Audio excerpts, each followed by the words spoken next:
Today on How to Retire, we are joined by Susan Ramotshabi, a retirement products manager with over a decade of experience guiding people through retirement annuities, preservation funds, living annuities, and the tough decisions that shape financial independence.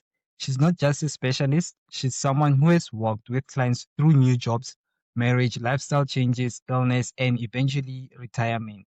Today, we get to understand her journey, her work, and the financial wisdom she wishes more South Africans knew.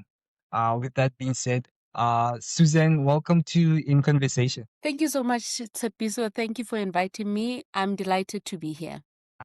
Thank you for coming. Your academic background is rooted in statistics. What drew you toward financial planning and the retirement industry? You know, Tsepiso, when it comes to studying, I can certainly say half the people that are listening, or maybe even you go into varsity and you have a specific goal and you have a specific intention to sort of study this and become a certain thing. But what I sort of realize is that along the way, you realize your passion. So I'm a very analytical and mathematical person, very good in maths. And that's what I knew. And I knew this is what I would enjoy. And I went into varsity to study that and finished my degree. Perfect. I'm ready to work. So I applied for jobs. And as we know, with the current crisis in South Africa, I couldn't get a job in stats or maths. So what my dad said is like, Susan, you know what? Just find a graduate program. So I searched for graduate programs. Say or not, I found one. Got an interview in Johannesburg. I'm originally from the Free State. So I got an interview in Johannesburg and got this graduate program in pension funds. So it's a pension funds and administrative company. Here I am, new. I don't know what this is. It's a total different environment, but luckily because it's a graduate program, they taught us from scratch. What is pension funds? We did theory, we did practicals, we did everything about the company from how to do contributions, how to help clients with making contributions, getting statements, helping death claims, doing the accounting side, the tax side, submitting to SARS, all those kind of things. And when I started it, I can be honest and sort of agree with a lot of graduates where they're sitting now is I never understood why I'm there. It couldn't make sense to me. But I actually realized that everything happens for a reason. Then my passion hadn't, I would say, it hadn't lighted up yet. I wasn't aware what I was meant to do there. I learned what I can. And also, that's another thing I want to highlight for everybody. Wherever you are, do what's best in that moment. Whether it's a small opportunity, do your best because you don't know who's watching. You don't know what this thing would become in the future. So put in everything, even if it's something that you don't know. Put in everything that you have because it might be just what you needed. So here I am, finished my graduate program after 2 years. And I was speaking to a friend, and a friend is like, you know what, just apply for jobs in retirement so you can actually see what this is about. You've learned everything, go practicalize it and go into a proper job. Got a job. I went into the job market again, but while employed, because luckily with my employer that the graduate program was registered with, she then said, you know what, I'm willing to do you permanent. But I felt like I was ready for a different opportunity, a more advanced. And here I know what everything is. I want to now open myself up. And as it may, I applied, I got a job. And I got a job with a retirement administration. So now moving from pension funds and provident funds to retirement, which is a bigger scale. And luckily, when I got there, also fairly young, very evident in the interview that, look here, I'm here to learn. I'm not coming as a professional that's ready to apply anything. I'm here to say, I want to learn. I want to explore everything in your company. And my boss then, very sweet, said to me, you know what, let's do this. What are your plans for the future? And I said, I don't know, but we'll see as time goes by. Got the job. Tsepiso went in, learned everything, got the training, and from where I was sitting, I wasn't client facing. I was literally the back end administration. Did everything, learned everything, and there came a point where my boss sat me down after 2 years being there, and he said, "Look, Susan, you're young, and I've seen you meet our group clients, like the pension funds and the retirement funds, the employers, and how you have the skill of sharing information and being able to be understood. Would you like to do more than this? And that Tsepiso was a break for me. Because one thing's for sure, I enjoyed my job, but I'm not a person that sits in the back end. I'm a person who's more out there, wants to share information, wants to make sure that people around me are informed and can do better decisions. I can make an impact. While my job then, I was sitting in the back end, helping people from the email end and not facing and consulting and assisting. So for me, it was certainly that change where after my graduate program, I got to work with retirement products, and that was a light in a dark tunnel. I actually realized what I really want to do. So, you never got to use your degree, Mus, in statistics. I've never been in a statistic department, in a mathematical department. I have never worked for Stats SA. I've never worked for Deloitte or database companies.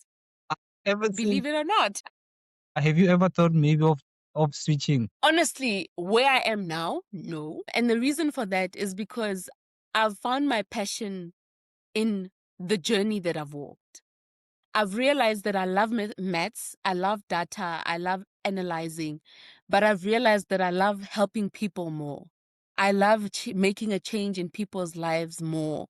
I love when somebody comes back and says, "Thank you for helping my dad. They're retiring comfortably and they have no stress. Their high blood pressure is regulated." That for me gives me like I feel like I've achieved something. Meanwhile, to me, it's just, wow, one less person is going to suffer through retirement because of financial decisions. So you've spent over 12 years in the retirement product space, from junior administrator to manager of retirement products. What would you say were the biggest turning points in your career? I would certainly say, Tepiso, my biggest turning point was when I met a client and they were young. I would say that time they were maybe 2 years older than me and I was about 24. And when they told me their story, it hit a nerve.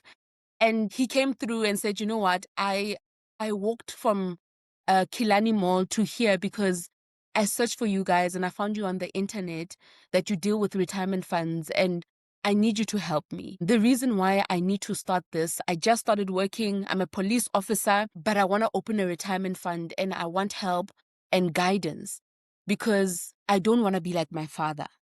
And I said, "Why don't you want to be like your father?" And the first thing he said, "My father worked at, I think it's Balo World here in Joburg for years. And we all were in Limpopo while he worked here. And when it was retirement time, he retired, but he bought a life annuity." So you would maybe hear a lot about this. In retirements, there's living annuity. Excuse me, there's living annuities and there's life annuities. Living annuities is a product where when you go into it, you receive a pension, but should you pass on, the money literally moves to the next generation, whether it's your wife, whether it's your kids, whoever you've put as a beneficiary. While a life annuity, should you pass on and the guaranteed period, you don't have a guaranteed period, that money falls away. Zero goes to anybody or your beneficiaries, nothing goes to anybody. And the reason why this gentleman came through, he says, "You know how life changed for us. We had a father who supported us and provided everything. He passed on 3 months down retirement. So he only got pension for 3 months and he lost the whole 1.2 million. Yeah. Do you know what that meant for us?" He said, "Susan, I need you to help me. I don't want to be like my father." And let me tell you something that it's somebody's story, but I can tell you today, it made my body go into a cringe because you're not in the situation, you would never be able to feel the extent of it. But seeing that it's affected him so much that he said, "I'm gonna go find somebody to help me to make sure I don't end up there." It must have been such a huge impact. So for me, that was the biggest turning point. And I knew at that point that I want to help people. I want to help people like this gentleman's father, that they don't end up in situations like that their families don't end up in situations like that.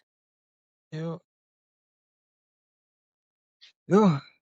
Let me. These are real things, Tepi. So it's real life stories that you get to hear them, but the impact of them, you realize how this is not like a show where you can pause or stop or restart. It's done, it's done. And he said at a very young age, he had to find a job.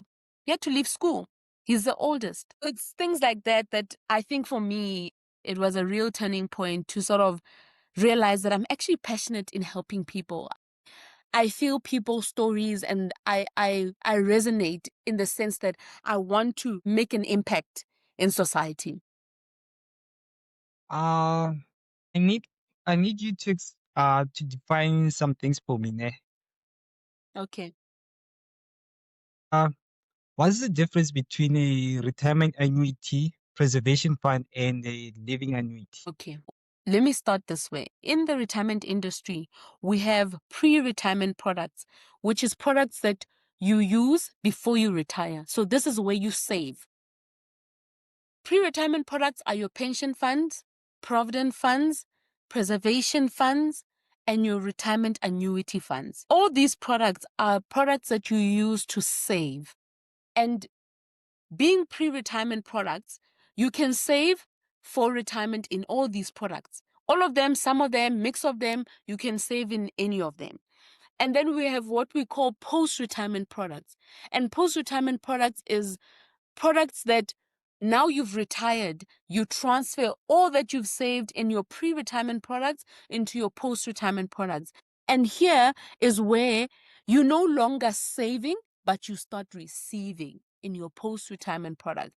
And your post-retirement products are your living annuities and your life annuities. And with these two products, you then get to a point where you receive a pension from either of them. And then from there again, breaking down the two products where you are receiving a pension, which are your post-retirement products, it's your living annuity and your life annuity. The difference between the two is that a life annuity gives you a guaranteed income for a certain period, or sometimes it's just till you die. It really depends what the specs of the life annuity is. Others are inflation linked, others are just CPI. It really depends what the specs or the details to the life annuity are. While the living annuity, you have a choice of taking an annuity of anything between 2.5% to a maximum of 17.5% of your investment value. So if for today, for an example, you have 1 million and you are retiring with 1 million, you have a choice of taking between 2.5% to a maximum of 17.5% of your 1 million at a frequency of your choice. So you can take it monthly, you can take it quarterly, you can take it half yearly, you can take it yearly. It really depends on how you plan your investment or your retirement phase. You work daily with retirement annuity funds, preservation funds, and living annuities. For someone who has no idea what all that means, how would you explain in simple if Okay, so pension funds and provident funds are what employers use. When you get employed, they tell you this company has a pension fund, and that's where you'd contribute to your pension fund or your provident fund. That's the company. And then retirement funds you usually find in a private space. So there are companies that offer retirement funds, but it's mostly of recent. But before, you would find companies offering pension funds and provident funds. And retirement funds is what you would open on the side, maybe with ETFSA, with Signia, with Easy Equities, with whichever financial service provider. And retirement annuities, pension funds, and provident funds are where you save for retirement. So your employer would be contributing a portion and you would be contributing a portion. That's your pension and your provident fund. And then your retirement annuities, that's where you would additionally save for retirement. And then on top of that, we have preservation funds.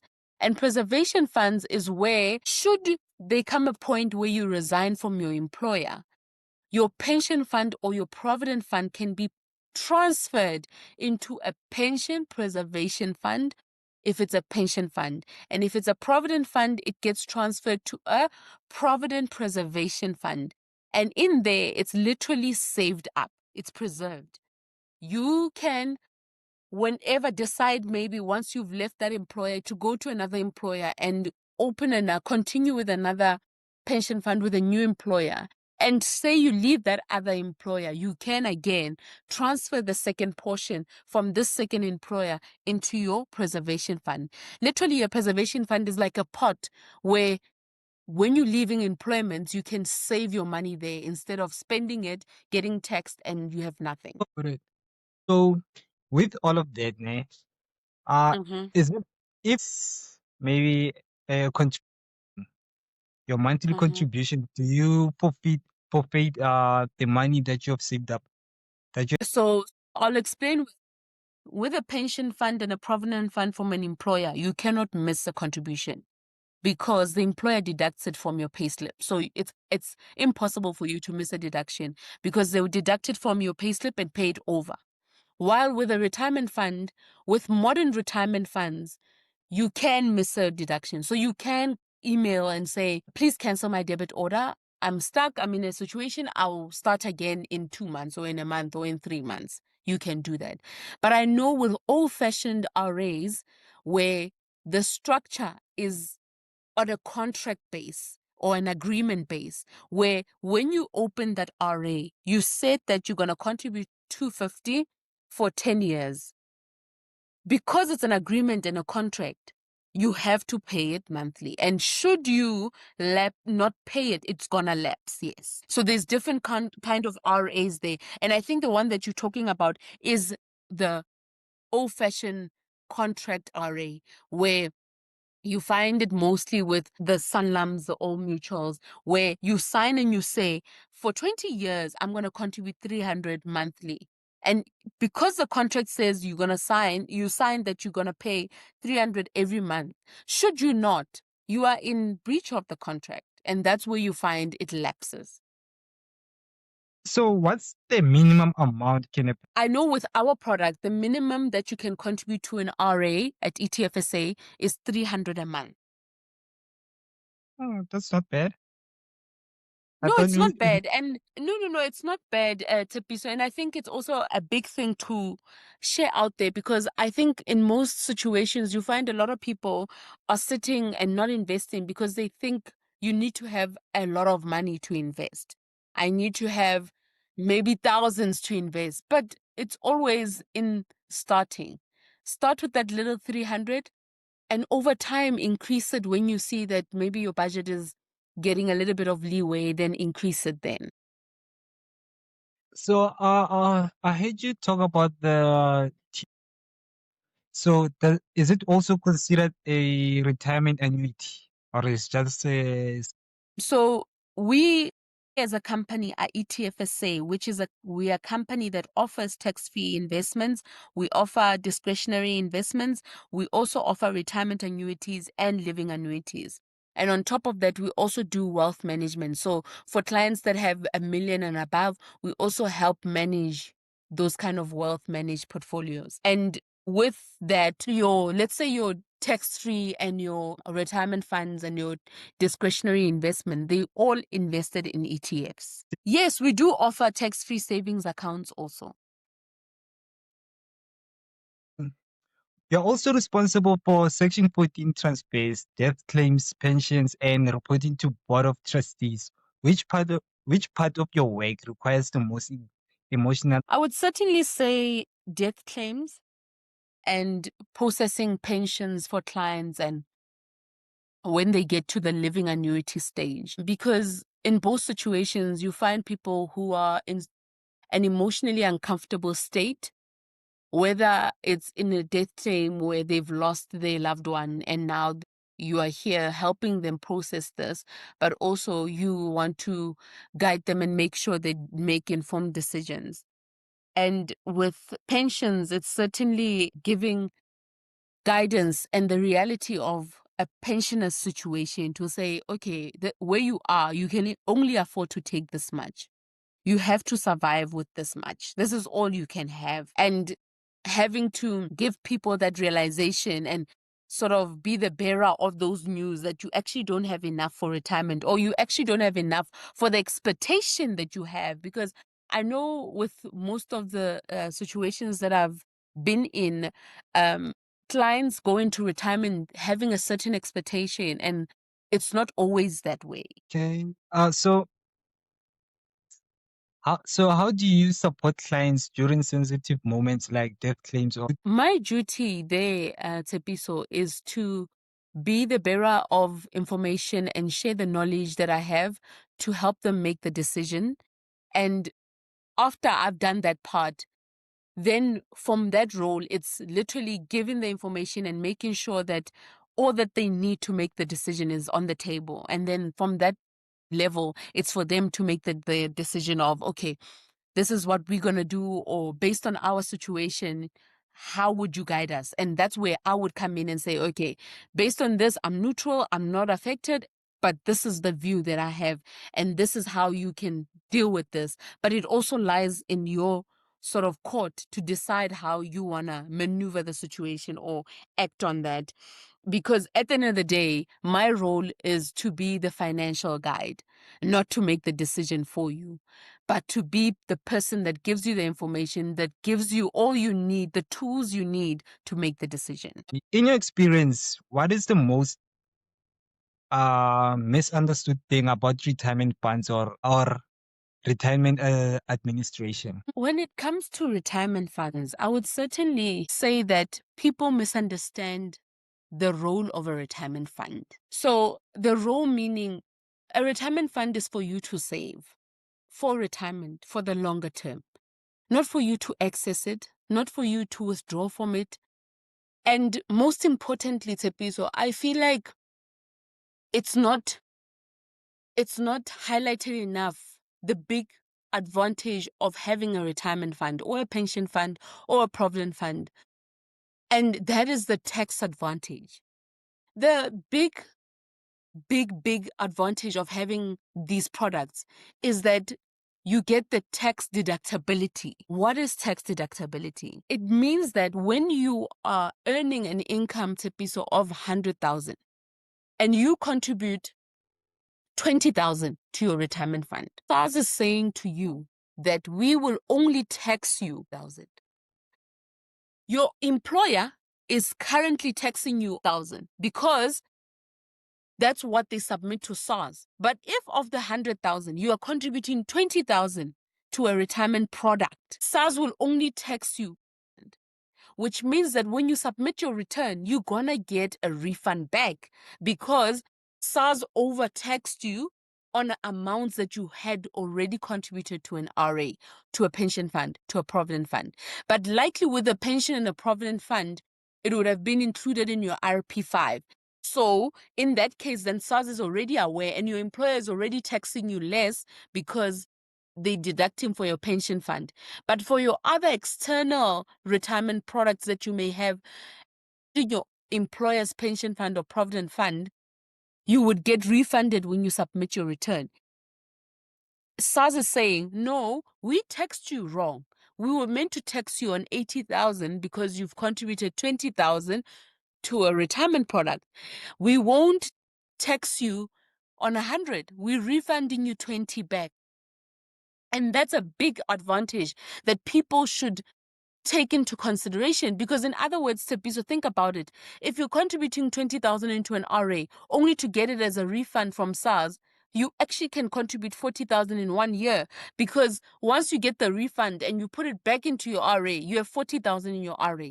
And that's the big advantage that I feel I feel like it's a big fact that people are not aware of or misunderstand, like you noted. So why do you think this misunderstanding keeps happening? I certainly think it's a lack of understanding or knowledge that is shared out there.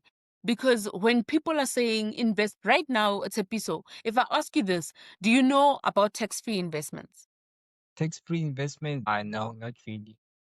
Yes. No. Okay. So again, that is something that should be shared out there because these tax advantage products is what people should actually be focusing more on. And once you've focused and used these up as much as you can now focus on other products because with the RA, where you can contribute and get tax deductible contributions, Why are people not contributing to RAs? Because they should be, so that they are taxless. And then there's tax-free savings investments. Why are people not investing in tax-free investments? Tax-free investments, they're saying in South Africa, so it's a piece in South Africa, whatever you make in an investment, it's taxed. Interest, dividends, capital, any gain or growth you make in an investment, it's taxed. Yes, there are portions that are exempt. So if your interest is below a certain amount, then it will be exempt. But if it's above that or you make more growth or return, it's taxed.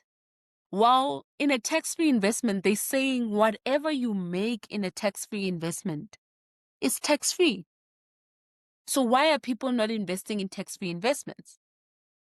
So even if you make 30,000 in a tax-free investment, it's tax-free. In an RA, whatever you make in an RA is tax-free.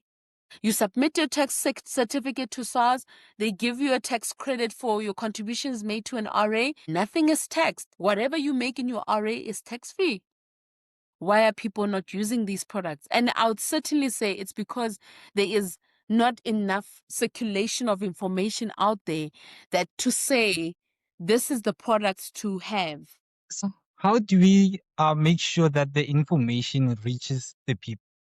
What steps do we to take to help? I certainly think, Tsepiso, these kind of, from where we come from as a nation, platforms like this, LinkedIn, Instagram, Facebook, all these platforms that have been created are doing a lot of circulation. And I think without going into too much depth, but these kind of things are things that we should be posting more. We should be sharing more instead of sharing a beautiful outfit. These are the things that we should be sharing more and circulating more, because these are the things that people should be aware of.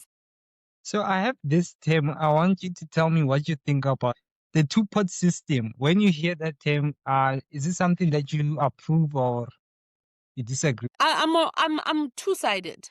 So I'll tell you this. From being that I've been in this industry for so long, I've seen sad situations where individuals are retrenched, but they have 800,000 sitting in their pension funds or their retirement funds, and the banks want to take their property, or they are stuck with no income, but the bank is saying, okay, then we are auctioning your apartment.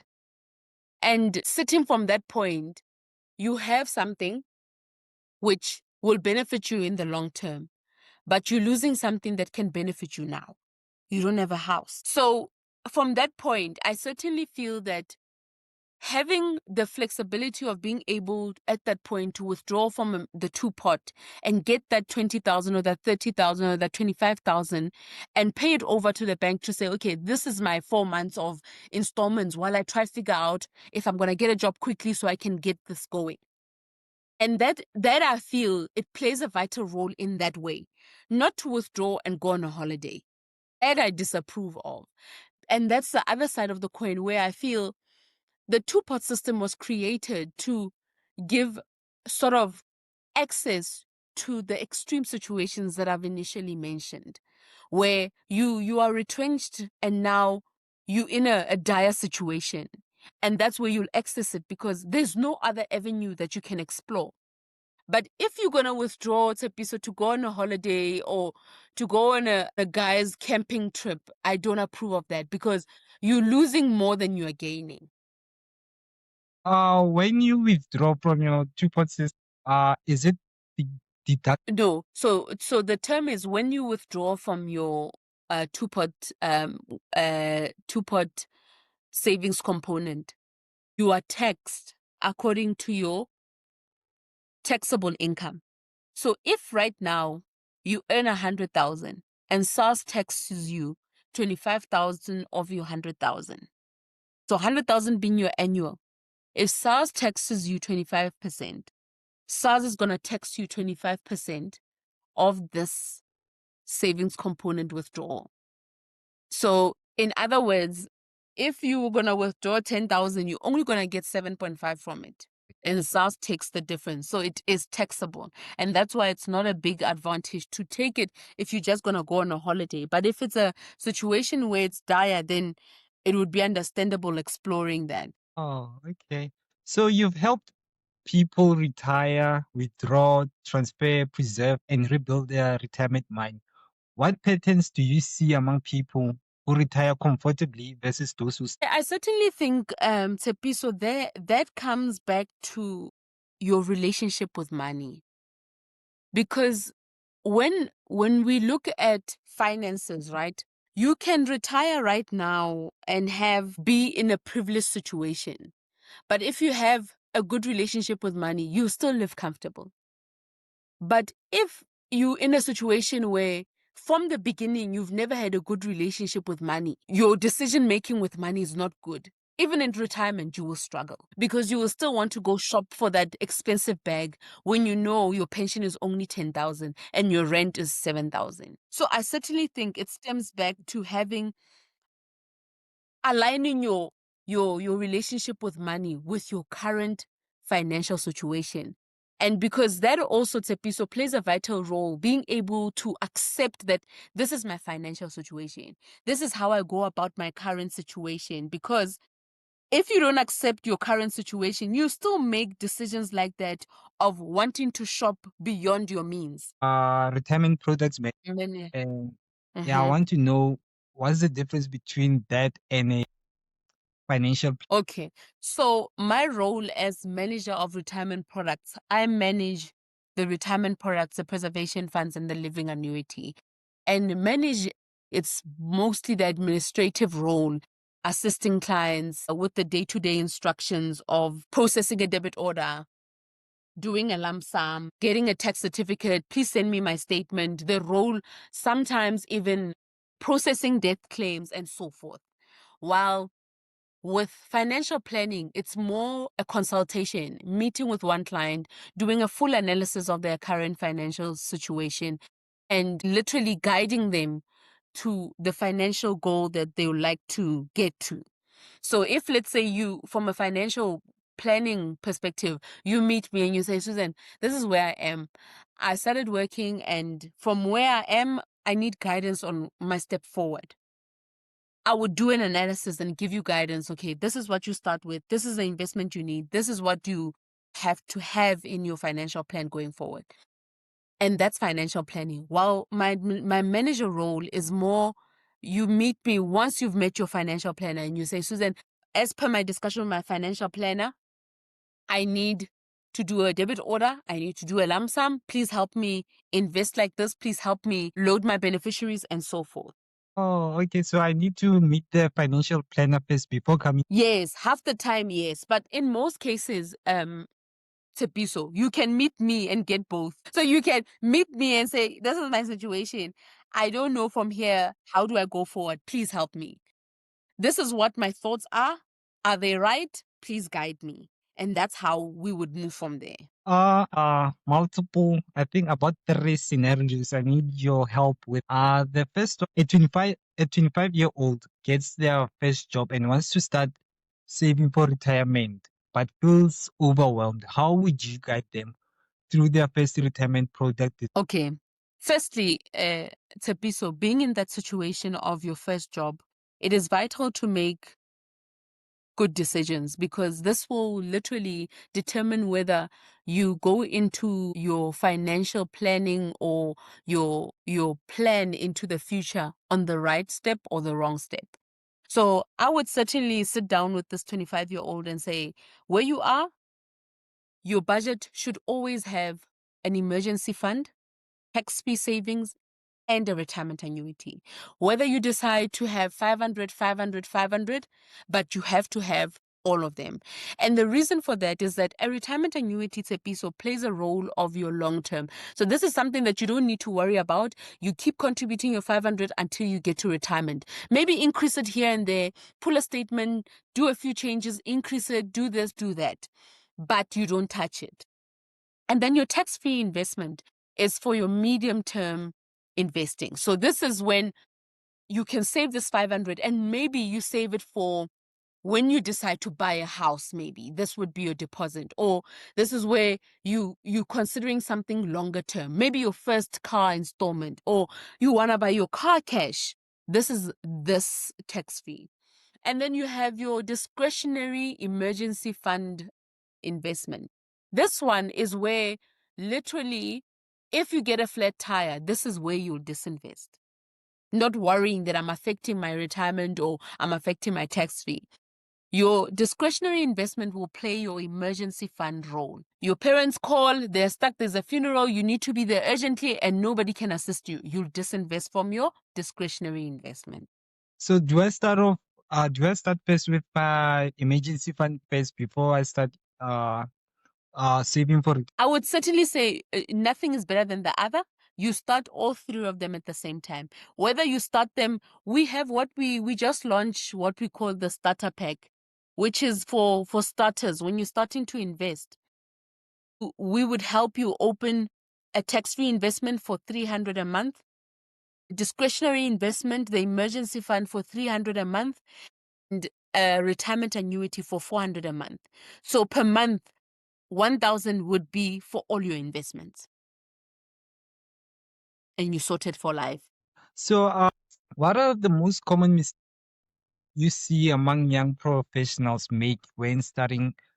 It's certainly that they think they have time. And that's the biggest downfall. Because when you start working, you think you have time to be so until you are 5 years, 10 years down the line, and all that time you thought you had is gone. And now you're under pressure. And guess what you're going to do? You're going to want a financial planner, find a financial advisor, and say, help me get to 1 million in 10 years. I only have 10 years left. And guess what? You're not going to be able to get a quick way to get there. Because the only way, Tepiso, you're going to get to 1 million quickly is if it's a scam. And you must also be aware of that. Because remember, there's no quick way to anyway. If you're going to invest, remember something. Investing is for the longer term, and it's the compounding that helps you. Because you invest 500 today, 500 next month, the same time. But it's compounding. So you get interest on your 500. Now next month, it's no longer 500, but it's 510. You add your 500, it's now 1,020. Little by little, this is compounding. And that should be your focus, that over the longer term, you're investing monthly, you are consistent, and you will get or you will reap what you have sowed in your consistency. I had you use this figure 300 to invest, ne, as an example. So if a person is investing 300 rands every month, how long will it take them to reach it? Look, when it comes to that question, when that's a piece, I always say I don't like answering it. The reason for that is because when it comes to investments, remember your money is invested in the market, right? And in the market, nobody knows what's going to happen. I can bet with you today that there are people who invested before COVID, maybe 2018, 2017, 2019. And they were told, okay, you're going to invest 500, you're going to invest it for 10 years, you're going to have 500,000. Nobody knew COVID was coming, but COVID came. Do they have 500,000? No, they don't. Because giving a prediction is guidance. It's not certainty. And in most situations, I don't like giving that because people take that as certainty. And it's not certainty. When you look at investments, when it's a piso, you'd say, okay, it's a piso, be consistent, invest your 300 a month. 300 per year is 3.6. If you're invested in, let's say, a high-risk portfolio that's currently performing at about 15%, you're going to have in your investment, you have 3.6. You should at least expect your 3.6 to have grown by 540, which means you'll have, instead of 3.6 in your account, you'll have 4.1. And that's for the year. Now, the following year, you have 4.1, but now your growth is going to be 15% of 4.1, no longer the initial amount that you contributed. And that's how investments work. They work on the annual return that you get. So if you go into an investment and the fact sheet says the annual return or the 3-year return or the 5-year return is 18%, 21 or 16 or whatever, that's what you should focus on, because you know that the market has been giving, this portfolio has been giving a market return of this amount. And this is what your expectation is based on how the market history has given. Nobody knows that in the next 10 years, maybe COVID hits again. Nobody knows. But what the market is currently performing at is that rate. Does it mean there's a chance that a person might lose their investments since, well, we don't know how the market will. Remember, that's a good question, Sepiso. But remember something, with pension funds, they are regulated by the FSCA, which is the Financial Sector Conduct Authority, which governs all retirement products. So we report literally our retirement funds are regulated. They check investments, they check management, they check admin, they check, literally everything. So to answer your question, no, you will not lose your investment to zero. Especially speaking for our investment product. I'm not sure about other investment products, but I know our investment products, retirement funds, are regulated. Should anything happen in the market, remember something about the market, the piece is that what happens in the market, even if it goes as low as you losing 10%, it will come up again. Whatever goes down will come up. Today, if you speak to people who stayed invested through COVID, they will tell you today that they are popping champagne because they never got scared when COVID hit and disinvested. They stayed in the market because the market went down. They didn't lose everything to zero, but they had losses. So they lost, maybe the investments had 20%, 15%, 16%, 10%, 5% loss because of COVID, because maybe they were invested in equities or they were invested in property. But today, as it sits, the market has come back. Look at the market today, Tapiso. Would you have thought, or looking at the market, think that we went through COVID? No, because the market has recovered. And that's how markets work. Whatever goes down does come up. Okay, so I have another scenario. A 40 is changing jobs and is tempted to cash out their pension to start. What conversation would you have with them to help them understand the long-term consequences? So from that perspective, I get a lot of situations like this where I consult people who are resigning or changing jobs and they want to access their pension or provident fund or retirement funds. And one of the biggest, I would say, challenges that I feel, or stumbling blocks that I feel clients should be aware of or investors should be aware of is tax. When you access your money before retirement, you are taxed according to the withdrawal tax table, which can be to a maximum of 45% of the withdrawal amount. So is it worth it for you to withdraw only to lose a maximum of 45%? No, it's not. And right now, you're moving jobs, you're not unemployed, which from that perspective, it changes the whole situation. Moving jobs means that you have accumulated something. Continue with it. Move it to a preservation fund, continue investing it, leave it there until you retire. I mentioned that you find situations like this far too often. And I think it's the lack of understanding the impact of that decision of withdrawing your pension fund instead of preserving it in a preservation fund. Because it's a piece of the biggest stumbling block of withdrawing a pension fund is the tax that will be deducted from this. So when you withdraw from a pension fund or a provident fund or a retirement fund before retirement, you are taxed according to the withdrawal tax table, which can be up to a maximum of 45%.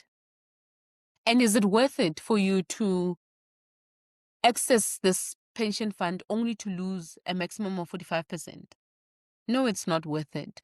So I would certainly say that it's maybe people not being aware that you're going to be taxed. It is a sliding scale, yes, where it ranges from 18%, 27, 36, then 45.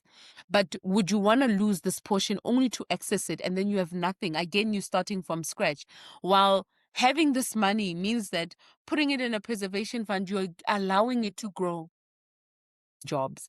So you're still going to a new job where you have income. So if there's no need, then I would certainly say preserve your money or move your money to a preservation fund.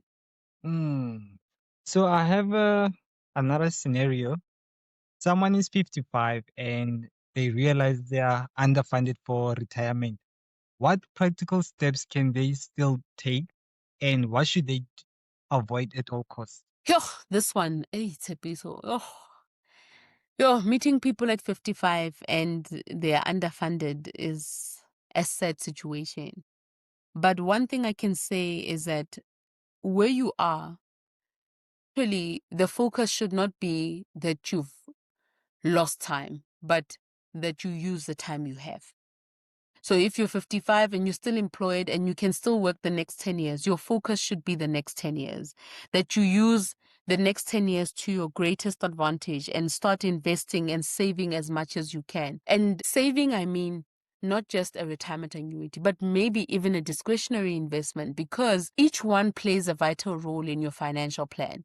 Your retirement annuity will play a role of giving you a pension at retirement, while your discretionary investment will play a role of your emergency fund. Should you need anything, you can access it. So this person is 55 and is just finding out that they're underfunded. Eh? At what age are they going to retire then? If Mhm. at 55 they're still underfunded. You know, so in South Africa, there's been a lot of flexibility around retirement, because remember, 55 is the retirement age in South Africa. The earliest retirement age you can actually say I'm retiring, but you can still work till you're 65. You can still work till you're 68. Even 67, there are companies that are still offering that. So as long as you are still well and you are still regarded equipped enough to do your job, you can still work. So being at 55 and being underfunded is not a train smash. If you're still employed and you can still use your skill for the next 10 years, then you can use the next 10 years to save up and put in as much as you can. Yeah, I'm retiring at 65. When am I gonna get a chance to chow my mind? But then retiring at 55 and you have nothing to chow, Uh, I'll ha- I'll see what I can. how are you gonna hustle at 55 when your legs are sore? Have all these kind of situations and you like are trying to hustle. Mure heights here and there, bomb ATMs, something will give Yo, listen to that.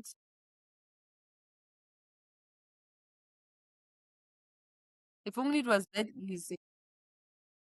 an average South African earns about 4,500 per month.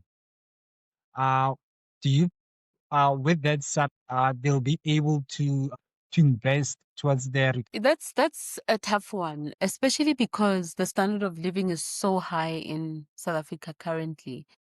I would certainly say you don't need to be investing large amounts. You can start with as little as 300, like I mentioned, and start investing from there. It doesn't need to be big amounts. You can invest 300 and let that be where you know that when you reach retirement, at least you have something.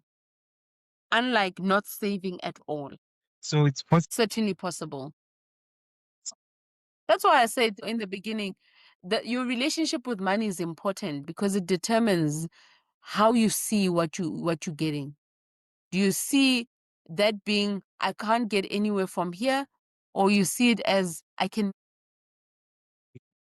You work in a field that affects people's security, dignity, and peace of mind.